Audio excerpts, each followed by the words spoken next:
1045 The Team, your home for New York sports. We are going to go straight to warmer climates, spring training, Mets edition. Adam Rubin joining us, of course, a great follow if you're a Mets fan, at Adam Rubin, ESPN. First things first, the new ruling is out. I'm calling it the Chase Utley rule. What are the Mets' feelings on the no rolling blocks going into second base? Well, it broke after the players had left for the day pretty much, although Terry Collins reacted a little bit. Clearly, the Mets will like this role, at least the middle infielders, because blocks like rolling blocks and slides like Chase Utley's will be banned. You basically have to slide early. You have to slide into the base, and you can't slide to overrun the base. It's interesting, though, that the thing that Terry Collins groused about was not about that rule at all. It was more about now that the neighborhood plays are reviewable. On double plays, the shortstop could kind of come across the bag and not really touch the bag. Now they're going to review those, forcing them to make sure they touch the bag. And Terry Collins basically said you're making the middle infielder sitting ducks because of that. Adam Rubin joins us. He's at Mets camp. He's taking care of business. Is there any reason for us to worry about Jacob deGrom right now? Oh, I don't think so. He didn't step on a mound Monday because he kind of tweaked his groin a little bit a few days earlier. But the bottom line is that he was back on a mound Wednesday. It's so early in spring training. It was just a minor little muscle thing. He's been outside every day since, so I really don't think there's any issue whatsoever. Adam, we know that David Wright met with Terry Collins. What can we expect from David Wright this year? Well, that's still an open question as far as what you can expect from him. Sandy Alderson has said he hopes about 130 games. Terry Collins and him, David, met yesterday to try to map out a plan, no specific game total, but at least to acknowledge that you're going to have to take days off during the summer, even when you feel good. So, but there's still an open question until he gets on the field in Grapefruit League games to see how that back responds. He did play the last month of last season in the playoffs, but that was after a 4-month layoff while he was recovering. We'll see now at age 33 with that back issue that doesn't entirely go away. Can he sustain from February all the way through October with production and staying in the lineup? 1045 The Team, joined by Adam Rubin from ESPN New York. Follow him on Twitter at Adam Rubin, ESPN. Matt Harvey, Jacob deGrom, both kind of a contract situation. Are either of these a big issue? And if so, which one's a bigger issue?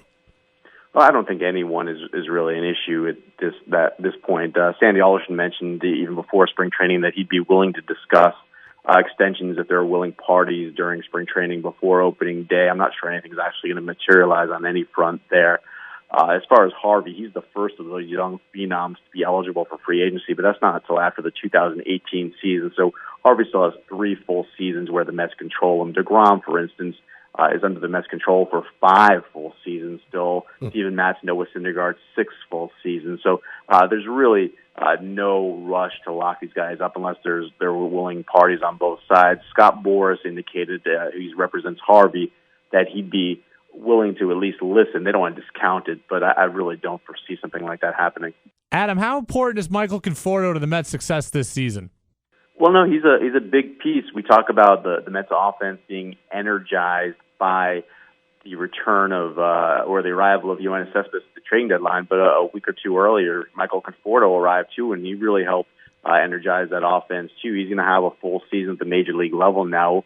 He's not going to be technically a rookie because he had a few too many at-bats last year, but he's an important piece. The full-time outfielders pretty much are going to be Conforto, Cespedes, and Granderson and right field. And against lefty pitching, Lagares will probably end up in center field with Cespedes sliding over to left field. Neither Conforto or Granderson will play right on those days, but the Mets don't see that many lefty pitchers, so it's only about 10 or 15 games off a piece for Cespedes and Conforto.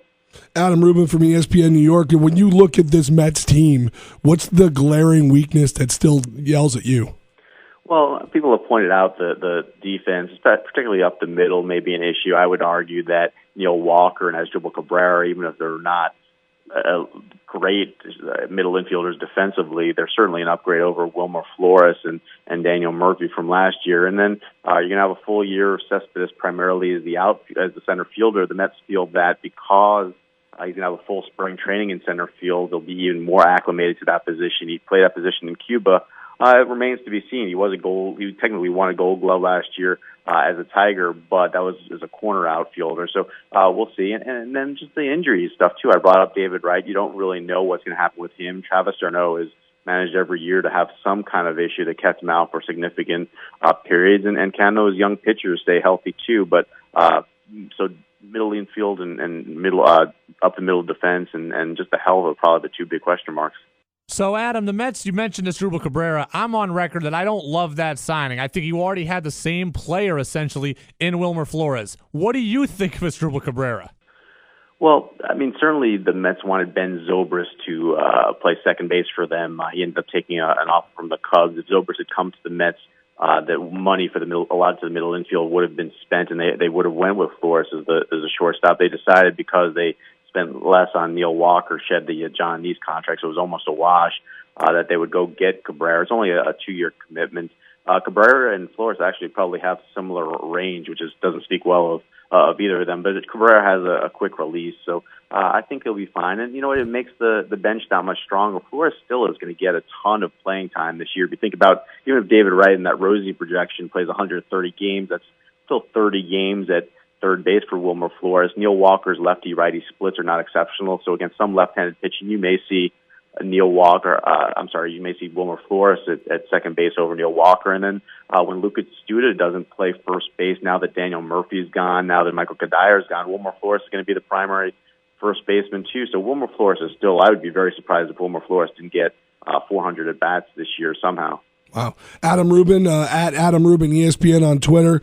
When I look at this Mets team, you know, obviously you're way more knowledgeable than I am. My fear isn't what the Mets bring to the table. My fear is, will the Washington Nationals be what we thought they were going to be last year?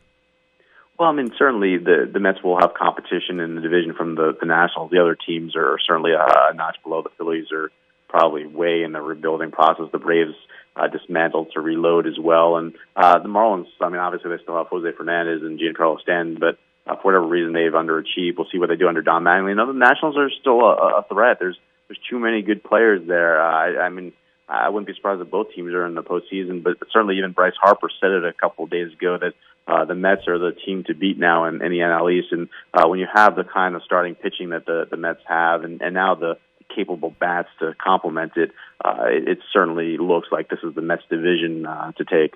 All right, now the most important question. Adam Rubin, ESPN New York. So far, what's your favorite Yoenis Cespedes car?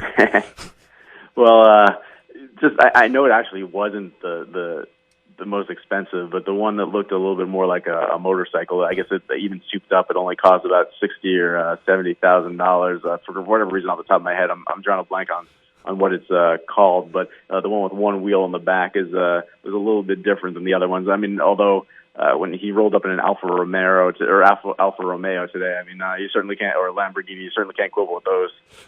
Yeah, it's interesting. I wonder with the big contract, will he have any money left after he fills his garage? Well, apparently he's got one more, like a tricked-out Jeep coming up tomorrow, but he is making $27.5 million this year with the prospect, if he stays 3 years with the Mets, making $75 million, or if he opts out, he's going to get a mega contract somewhere else. So I know guys spend a lot of money and squander their fortunes, but he's got a lot more coming his way. A lot more to squander still. Adam Rubin, ESPN New York. Adam, thank you for your time. We really appreciate it. Sure, my pleasure.